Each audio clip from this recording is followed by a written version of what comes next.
Hello बच्चों, मैं सरिता government physics lecturer eight सांवलोदा पुरोहित सीकर। आज हम लोग डिस्कस करेंगे प्रतिरोधकता, जो ओम्स के नियम से ही कनेक्टेड है। जैसे हमने अपनी पिछली क्लास में क्या किया था कि ओम का नियम क्या है, ये ओम के नियम के बारे में हमने क्या की थी, बात की थी, जिसमें हमने क्या कहा था कि किसी चालक तार के लिए जो उस तार के ऊपर जो विभवांतर है वो और धारा आई है वो क्या होते हैं, एक दूसरे के ऊपर समानुपाती होते हैं। और यहाँ से हमने क्या लिखा था, V समानुपाती क्या बताया था उसमें I, और समानुपाती चिन्ह लगाया हटा के क्या लिख दिया था इसको R, या प्रतिरोध R है वो किसके इक्वल लिख दिया था V/I। तो हमने इसकी एक डेफिनेशन, एक तो डेफिनेशन ये बता दी थी कि भाई जो तार के जो चालक तार ले रहे हैं जिस पर हमें क्या निकालना है, प्रतिरोध निकालना हो, उसके ऊपर जो विभवांतर है वो किसके समानुपाती होता है, उस चालक तार में प्रवाहित धारा के समानुपाती है। दूसरी डेफिनेशन क्या हो जाएगी, चालक तार के शिरों पर उत्पन्न विभवांतर व चालक तार में प्रवाहित धारा का अनुपात क्या कहलाता है, यहाँ पे प्रतिरोध कहलाता है। अभी हमारी जो आगे की बात है वो किस पे आएगी, प्रतिरोधकता, प्रतिरोधकता, या इसे क्या कहते हैं हम, विशिष्ट प्रतिरोध कहते हैं, जिसका सिंबल होता है रो। देखो अपने नाम से प्रतिरोधकता का मतलब ये जो चालक तार में धारा प्रवाहित हो रही है उसमें हम कितना प्रतिरोध या कितना क्या आ रहा है, अवरोध पैदा होता है, उसके बारे में इसमें बात करेंगे। अब यहाँ जो प्रतिरोधकता की बात करते हैं तो ये कहता है कि जो प्रतिरोध है, ध्यान से सुनना, कि जो प्रतिरोध है जो चालक तार के लिए वो उस प्रतिरोध तार के क्या होता है, समानुपाती होता है, और तार के पृष्ठ के क्षेत्रफल के क्या होता है, व्युत्क्रमानुपाती होता है। तो इस चीज़ ये होता है, ये कैसे होता है, इसको अपन प्रूव करेंगे इसी नियम से। देखो कैसे, ये जो है ये बात प्रूव होनी जरूरी है कि भाई हमने कह तो दिया कि लंबाई के क्या होता है, समानुपाती होता है, लेकिन कैसे होता है समानुपाती, इसके बारे में बात करते हैं। जैसे हमने क्या ले लिया, कोई चालक तार ये ले लेते हैं जिसकी लंबाई क्या ले ली हमने, L ले ली, ठीक है। यदि इसी पे L लंबाई का चालक तार और जोड़ दिया जाता है, L लंबाई का चालक तार जोड़ेंगे, ये लो L लंबाई हो गई, चालक तार जोड़ते हैं तो यहाँ विभव है, विभव का मान V1 और V2 अलग अलग आ जाएगा। ये बराबर है तो इसका मतलब विभव यहाँ पे इक्वल हो जाएगा या नहीं हो जाएगा, VV, यानी टोटल जो विभव है वो तो कितना हो गया, विभवांतर कितना हो जाएगा 2V, और धारा का मान क्या रहेगा यहाँ पर I ही रहेगा। तो जो नई हमारे पास RL के लिए जो प्रतिरोध है वो क्या आ जाएगा, 2V/L आएगा या नहीं, सॉरी I आएगा या नहीं आएगा, यहाँ से क्या आ गया 2R आ गया। यानी कि जब हमने क्या की, लंबाई बढ़ाई, तब प्रतिरोध के मान में क्या हो गई, वृद्धि हो गई। यही बात कह रहा है कि लंबाई बढ़ाएंगे तो प्रतिरोध का मान क्या हो जाएगा, बढ़ जाएगा। दूसरी चीज़ हमने क्या कहा है कि ये क्षेत्रफल से मतलब है कि ये कोई हमने क्या ले लिया, L लंबाई का कोई तार ले लेते हैं, ठीक है, और उसके या तो इनके दो टुकड़े कर दो, क्षेत्रफल क्या कर दो, अपना आधा कर दो, यानी ये इधर A क्षेत्रफल था तो इसका क्या कर दिया A/2 क्या कर दिया, इसका क्षेत्रफल कर दिया। अब ये दोनों किस में आ जाएंगे, एक तरीके से समांतर क्रम में आ जाएंगे। तो यहाँ जो धारा होगी I1, इधर धारा क्या आ जाएगी I2, यानी क्षेत्रफल अगर अपन आधा कर देते तो धारा के मान में परिवर्तन हो रहा है, ठीक है। वोल्ट विभवांतर वो का वो रहेगा, इनके सिरों के ऊपर विभवांतर तो ये रहना, इन दोनों सिरों के लिए तो निकालेंगे हम। तो यहाँ फिर ये दोनों बराबर है तो ये I और I आ गया, ठीक है। इसका मतलब क्या हुआ कि यहाँ अपन ने I है वो कितनी हो गई, 2I हो गई या नहीं हो गई। इनकी जैसे ही अपन क्या करते हैं, इसमें क्षेत्रफल का मान बढ़ाते हैं, वैसे ही क्या आ जाएगा, धारा के मान में भी क्या आ रहा है, दोनों में परिवर्तन हो रहा है, इधर I या I1 I2। तो अगर टोटल धारा I है तो ये I/2 आ जाएगा या नहीं आ जाएगा। तो वैसे ही जो क्षेत्रफल में अगर परिवर्तन किया तो उसके लिए क्या आ जाएगा, V बटा क्या जाता है अपना I/2 आ जाता है, ठीक है। ये 2 ऊपर लेके गए तो क्या बन गया, 2V/I बना, यानी कि 2R। कि इसमें क्या कह रहा है कि क्षेत्रफल में क्या की जा रही है, क्या कह रहे हैं, एरिया के मान में अगर क्या कर रहे हैं, हम कमी कर रहे हैं तो प्रतिरोध क्या हो रहा है, बढ़ रहा है ना, तो R का मान क्या हो रहा है, बढ़ रहा है। वहीं क्या कह रहे हैं कि अगर हमने क्या किया है, लंबाई को क्या किया है, बढ़ाया है तब आर भी क्या है, बढ़ाया है। तो यहाँ से देखो हमारे पास जो छोटे क्वेश्चन हैं ओम के नियम पर आधारित, वहाँ से भी क्वेश्चन आ सकता है कि आपको यहाँ से ये क्वेश्चन पूछ सकता है कि कोई एल लंबाई का चालक तार है, ठीक है, तो उसके प्रतिरोध में क्या परिवर्तन होगा यदि उसकी क्या कर दिया जाए, लंबाई क्या कर दी जाए, आधी कर दी जाए। ध्यान दे लेना, लंबाई क्या कर दी जाए, आधी कर देते हैं। लंबाई आधी कर देंगे पर क्या जाएगा, और दूसरा क्या है, अगर उसका क्षेत्रफल क्या कर दिया जाता है, आधा कर दिया जाता है। तो अपने को सिंपल सी बात ये ध्यान में रखनी है कि लंबाई आधी करने का मतलब L/2 कर दो, और यहाँ जो प्रतिरोध, लंबाई आधी का मतलब यहाँ जो प्रतिरोध का मान भी क्या जाएगा, कम होगा। लंबाई कम कर रहे हैं तो प्रतिरोध भी कम आ जाएगा और क्षेत्रफल क्या हो जाएगा, बढ़ जाएगा। तो इन चारों से हम एक रिलेशन लिख सकते हैं। वो क्या लिख सकते हैं कि अगर हम क्या करते हैं, लंबाई बढ़ाते हैं, ठीक है, लंबाई बढ़ाते हैं तो प्रतिरोध क्या होगा, बढ़ेगा, और अगर प्रतिरोध बढ़ता है तो क्षेत्रफल क्या होता है, कम होता है, यानी कि क्षेत्रफल के मान में क्या होगी, कमी। वहीं अगर लंबाई के मान में क्या की जाती है, कमी, तो प्रतिरोध भी क्या होगा, कम, और क्षेत्रफल क्या होता है यहाँ पे, ज़्यादा। तो ये जो चीज़ है ये आपको हमेशा ध्यान में रखनी है। यहाँ से हमारे पास छोटा क्वेश्चन उठ के आ सकता है कि अगर लंबाई में परिवर्तन का दे देता है या क्षेत्रफल में क्या दे दिया जाता है, परिवर्तन का क्वेश्चन दे दिया जाता है। तो यहाँ से हम जो छोटा क्वेश्चन है वो शॉर्ट आउट कर सकते हैं। अभी आगे चलते हैं इसमें। तो इन दोनों को हम साथ में क्या लिख सकते हैं, आर समानुपाती किसके हो जाएगा, L/A के हो जाएगा या नहीं हो जाएगा, ठीक है। और यहाँ एक समानुपाती नियतांक आता है रो L/A। ये जो रो है वो ही क्या है, एक समानुपाती नियतांक भी कह सकते हैं, इसको प्रतिरोधकता भी कह सकते हैं और विशिष्ट प्रतिरोध भी कह सकते हैं। ये रो है, रो का मान हम यहाँ से देखो प्रतिरोध है, प्रतिरोध की हमने पहले विमा निकाली थी। अभी बात इसमें प्रतिरोधकता की करते हैं, तो प्रतिरोधकता के बारे में बात करेंगे अभी आगे। तो प्रतिरोधकता के बारे में बात करने से पहले हमें जो इसकी डिटेल्स हैं कि भाई रो बराबर क्या होता है, रो इज इक्वल टू अपन क्या लिख सकते हैं, RA/, क्या आ गया, L। ये किसका फॉर्मूला आ जाता है हमारे पास, प्रतिरोधकता का फॉर्मूला आ जाता है। इसी के साथ में देखो इसके में हमें क्या निकालनी पड़ेगी, इसकी विमा और मात्रक भी निकालना पड़ेगा। तो देखो सबसे पहले बात करते हैं हम किसके, मात्रक की। तो मात्रक क्या हो जाता है, R प्रतिरोध है, प्रतिरोध का मात्रक क्या होता है, ओम होता है, ठीक है, इनटू क्षेत्रफल का क्या होता है, मीटर स्क्वायर, लंबाई का क्या लेते हैं, मीटर, तो मीटर से ये कैंसिल हो गया। तो इसका जो मात्रक है वो क्या हो जाएगा, मैं सिंबल्स में ले लूँ, ओम मीटर आ गया, ठीक। अभी इसी के चलते अपन किसकी बात करते हैं, अपनी विमा की अगर बात करते हैं तो विमा की अपन सीधी यहाँ से ही बात कर लें, ओम और मीटर की। ओम किसका है मात्रक, हमारे पास प्रतिरोध का है, तो प्रतिरोध की जो विमा हमारे पास आई थी वो क्या आई थी, M1 L2 T-3 A-2 हमारे पास क्या आ गई थी, इसकी विमा आ गई थी। तो ये लिखे इसकी M1 T-3 A-2, यहाँ से मीटर है उसकी क्या जाती है, L1। तो जैसे ही इन दोनों को हम क्या कर लेते हैं, कंबाइन कर लें। कंबाइन करने का मतलब क्या आ जाएगा, ये L2 और L1 है वो क्या बन जाएंगी, L3 बन जाती है। तो इसकी जो विमा है वो क्या आ जाएगी हमारे पास, M1 L3 T-3 A-2। तो इस तरीके से हमारे पास प्रतिरोधकता की ये क्या आ जाती है, विमा आ जाती है। अभी हमें अगर कोई कहता है कि प्रतिरोध और क्षेत्रफल या इनके लंबाई के साथ में अगर ग्राफ खींचने के लिए बात आती है तो वो भी मैं भी साथ में ही बता देती हूँ। R और L ये दोनों क्या है, एक दूसरे के समानुपाती हैं, तो ये क्या आ गया अपने पास, वक्र सीधा आ गया।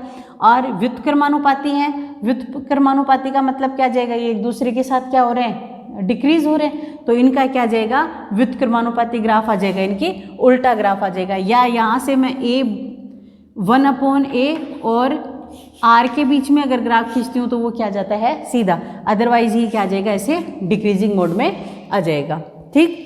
अभी मैंने बात किसकी कर रही हूँ, अभी अपना ओम का नियम आ रहा है, तो साथ में कुछ एपरेटस भी आपको दिखा देती हूँ मैं।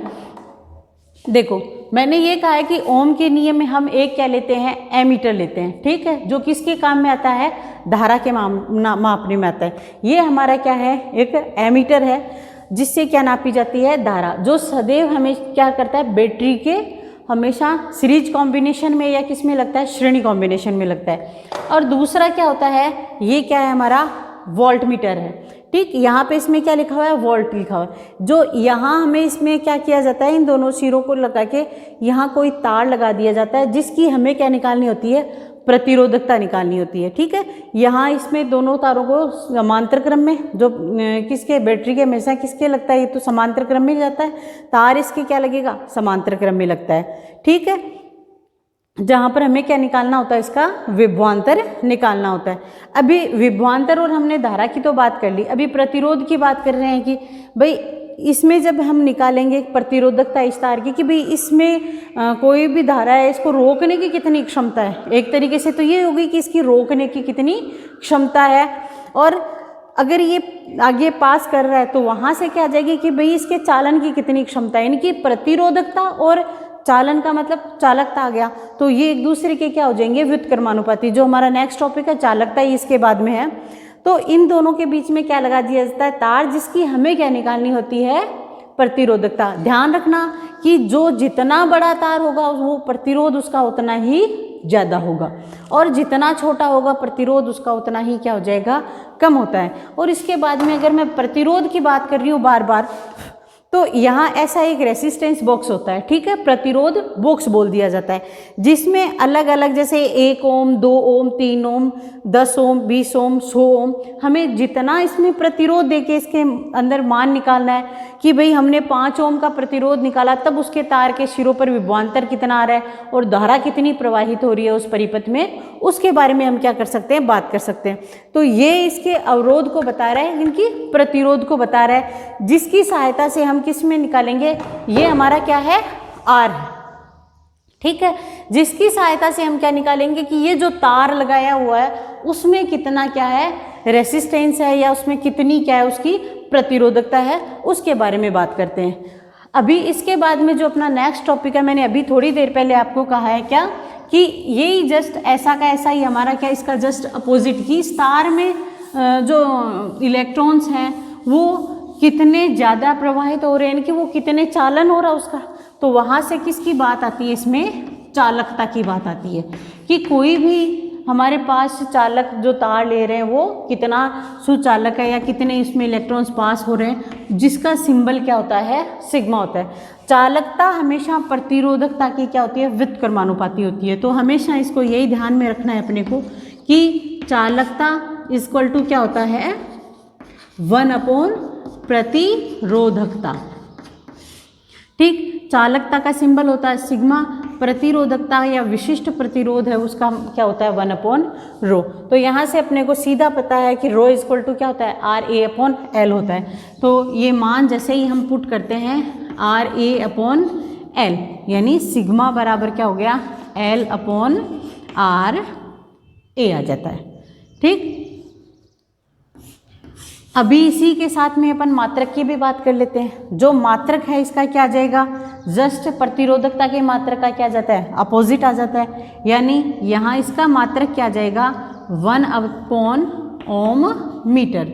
और अगर वीमा की बात करते हैं, वीमा भी जस्ट इसकी क्या आ जाती है, उल्टी आ जाती है। जैसे हमने क्या किया, प्रतिरोधकता और मीटर में क्या निकाला था उसका, M1 ओम का M1L2 होता है, एक L और ऐड होता है तो M1L3 A-2 इसकी विमा होती है। तो जस्ट इसकी क्या आ जाती है, अपोजिट, यानी कि M1L3 A- क्या आ जाता है, 2 आ जाता है यहाँ पे। ठीक है, तो इसकी विमा चालकता की क्या आ जाएगी, यहाँ से जस्ट उल्टी हो जाएगी, M-1 L-3 T-3 है वो क्या हो जाता है, प्लस का, और ए भी क्या जाता है, प्लस का। तो चालकता की क्या हो जाती है, ये विमा हो जाती है। तो इस तरीके से हमने प्रतिरोधकता और चालकता दोनों की क्या निकालनी है, मात्रक भी निकालनी है और विमा भी निकाल ली है। तो ये तो हमारे पास इसकी बात हो गई। अब अपन जो नेक्स्ट हमारा टॉपिक है इसके बाद में कि हमें ओम के नियम को क्या करना है, प्रूव करना है।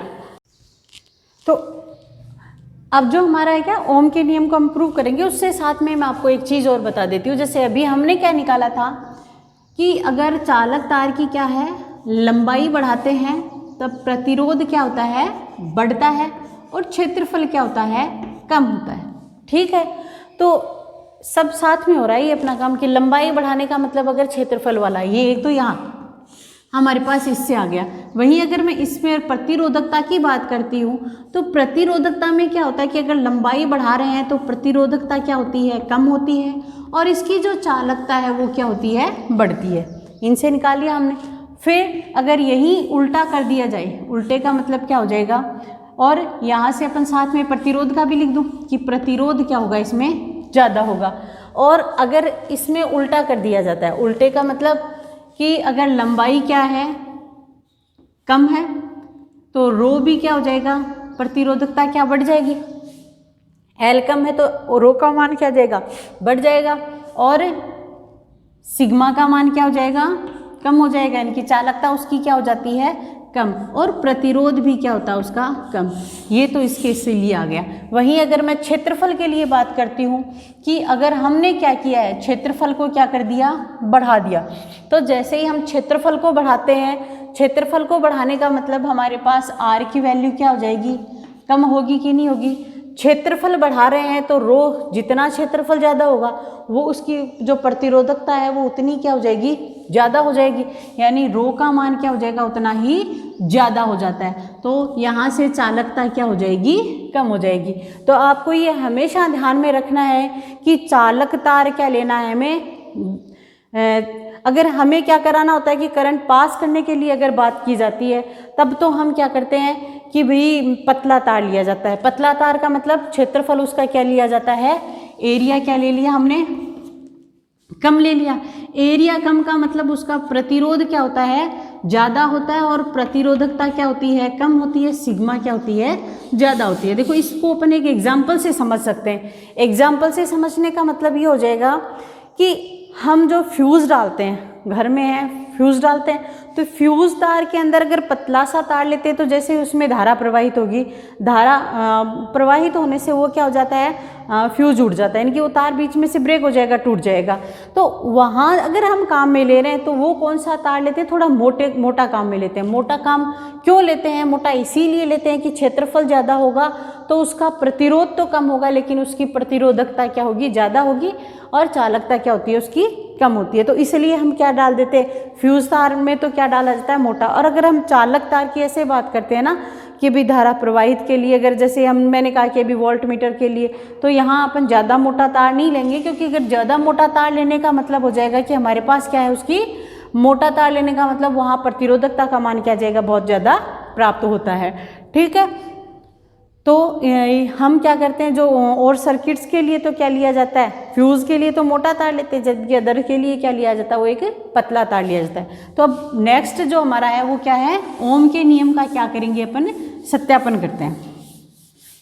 ठीक है, तो सत्यापन के लिए बात आती है तो देखो यहाँ से दो तरीके से आ सकता है। एक तो ये आ सकता है कि अगर क्या हो, जे बराबर क्या हो, सिग्मा ई ले लो कहीं भी, इसको भी मैं प्रूव करने के आपको दो तरीके बताती हूँ। ठीक है, तो यहाँ से ये आ सकता है कि ओम के नियम को क्या करना है, इससे सत्यापित करना है कि इससे अपने को क्या निकालना है, V बराबर RI फॉर्मूला निकालना है जो ओम के नियम का हमने लिया है। और एक दूसरा ये है कि अपने को सिद्ध करो कि ओम के नियम से J बराबर क्या होता है, सिग्मा E होता है। दो फॉर्मूले। तो पहली बात किसकी कर रही हूँ मैं, J बराबर सिग्मा E की, कि अपने को क्वेश्चन क्या दिया हुआ एग्जाम में कि ओम के नियम से आपको क्या सिद्ध करना है कि J बराबर क्या होता है, सिग्मा E होता है। तो इसके लिए अपन क्या ले लेते हैं कि कोई क्या ले लेते हैं, एक L लंबाई का क्या ले लिया हमने, तार ले लिया। ठीक है, कोई चालक तार ले लेते हैं। तो उस L लंबाई का चालक तार ले लिया हमने यहाँ पर। ठीक है, उसको किससे कनेक्ट कर देते हैं, एक बार बैटरी से कनेक्ट कर दिया।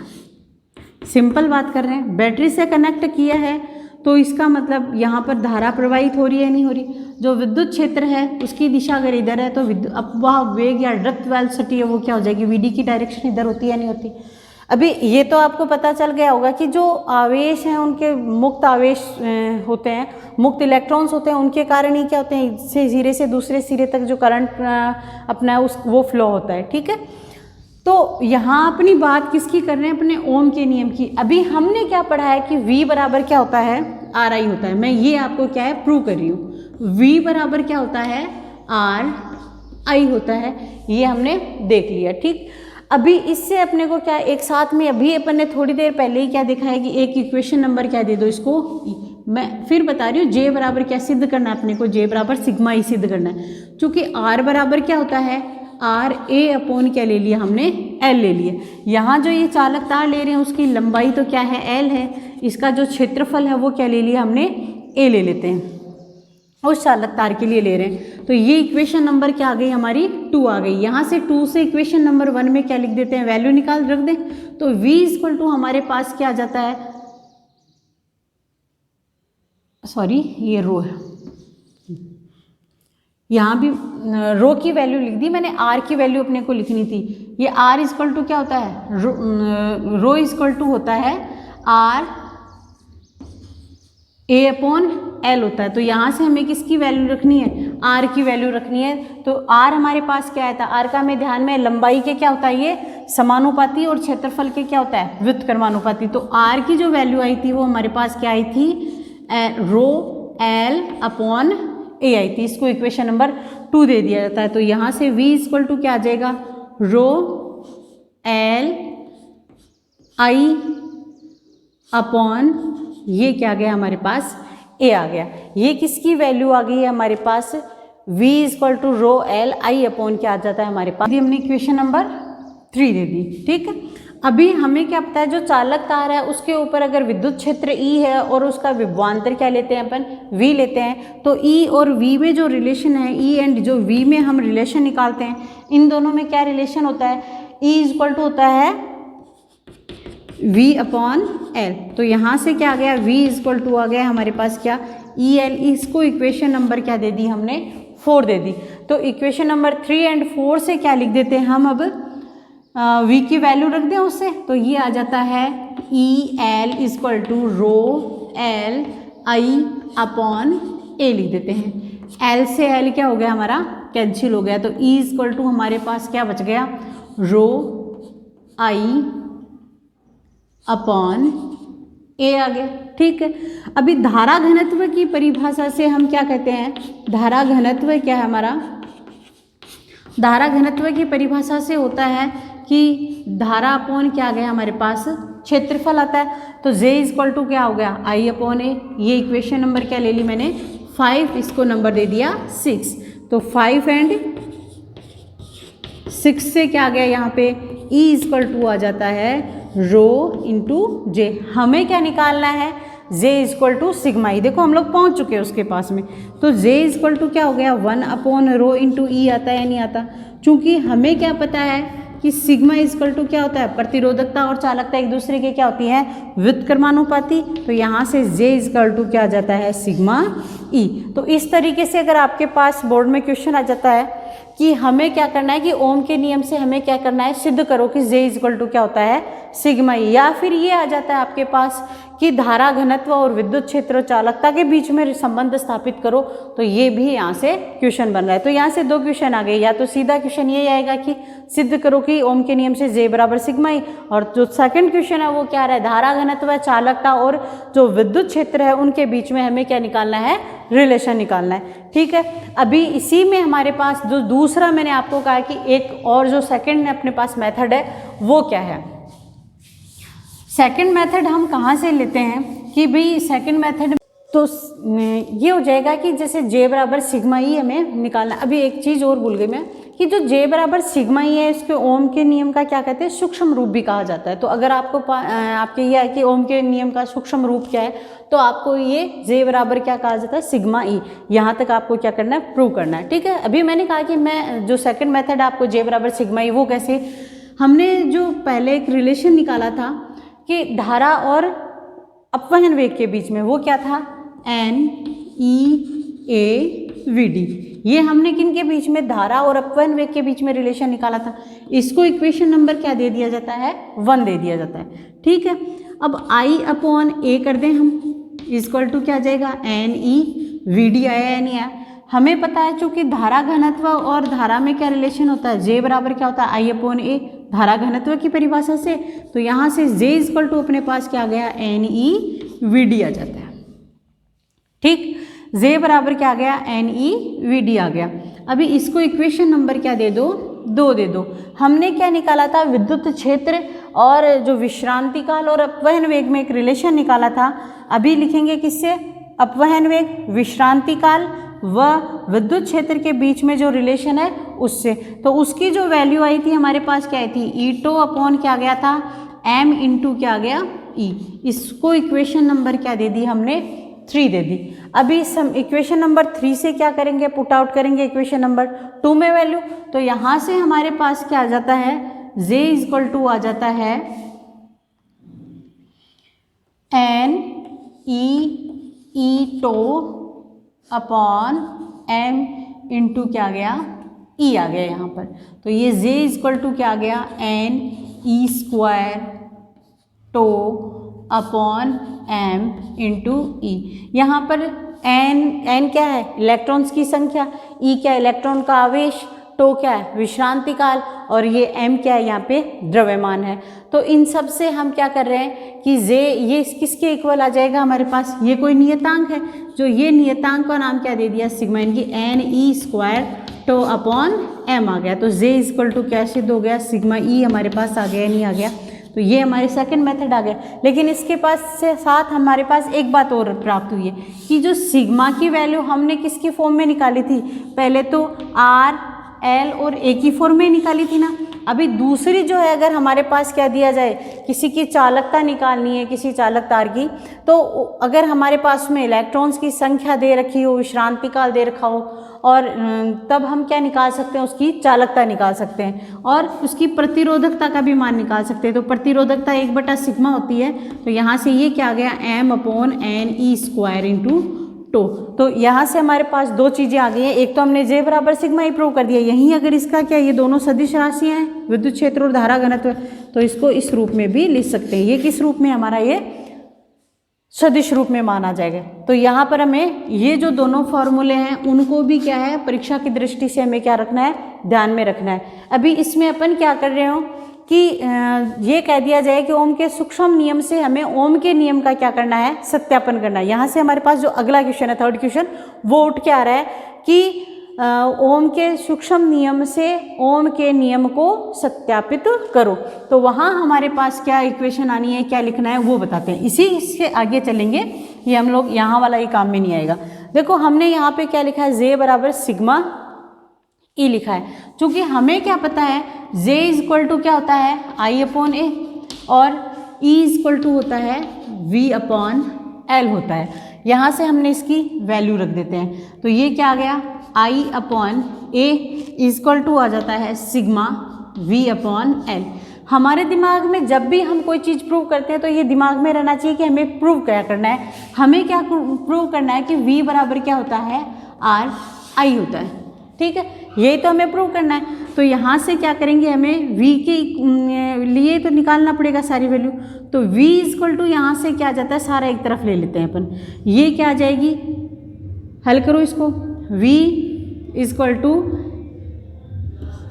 I/L अपॉन A, L इधर लेके।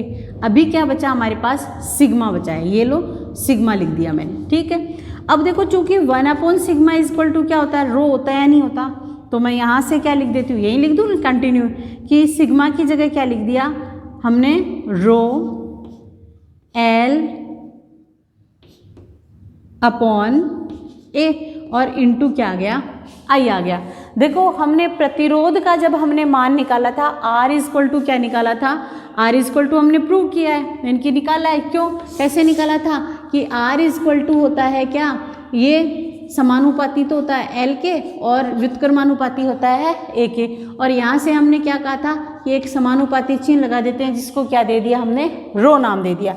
अभी हम क्या देखते हैं कि रो L A क्या है, यहाँ पर ये R है या नहीं है। ठीक है, चूंकि R इक्वल टू क्या होता है ये, तो यहाँ से V इक्वल टू क्या आ गया हमारे पास, RI, जो कि क्या है, ओम का नियम है। तो इस तरीके से हमने एक ही क्वेश्चन के अंदर बोर्ड जो एग्जाम्स अपनी आती हैं उनके लिए 3 अलग अलग चीज़ें क्वेश्चंस के देख लिए कि भाई कैसे क्वेश्चंस हमारे पास यहाँ पर आ सकते हैं। तो ये हमारा क्या हो जाएगा, अगला जो बिंदु है वो है कि भाई विद्युत प्रतिरोध। जो अगला बिंदु है हमारा वो क्या आ जाएगा, विद्युत प्रतिरोध। लेकिन इससे पहले आपको जो क्वेश्चंस बताएं कि यहाँ से क्वेश्चंस क्या क्या एग्जाम्स में पूछे जा सकते हैं वो यही हैं कि J बराबर सिग्मा ए सिद्ध करना, या J बराबर सिग्मा ए से हमारे पास क्या ओम के नियम का सत्यापन आ जाए, और प्रतिरोधकता और जो चालकता है उनकी क्या आ जाए हमारे पास वैल्यू निकालनी प्राप्त हो जाए। तो हमारा जो नेक्स्ट टॉपिक है क्या है, विद्युत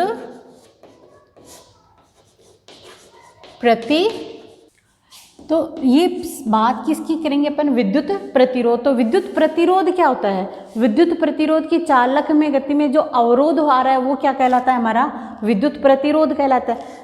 इसमें प्रतिरोध से देखो समझ में अपने कि हमने क्या लिया था, कोई चालक तार ले लिया, ठीक है। वो जो इलेक्ट्रॉन्स जैसे इसमें बैटरी लगाते हैं, इसमें क्या होंगे, इलेक्ट्रॉन्स का प्रवाह होगा। यहाँ जो इलेक्ट्रॉन्स की जो गति हो रही है वो किसके कारण, चालन किसके कारण होता है, मुक्त इलेक्ट्रॉन्स के कारण।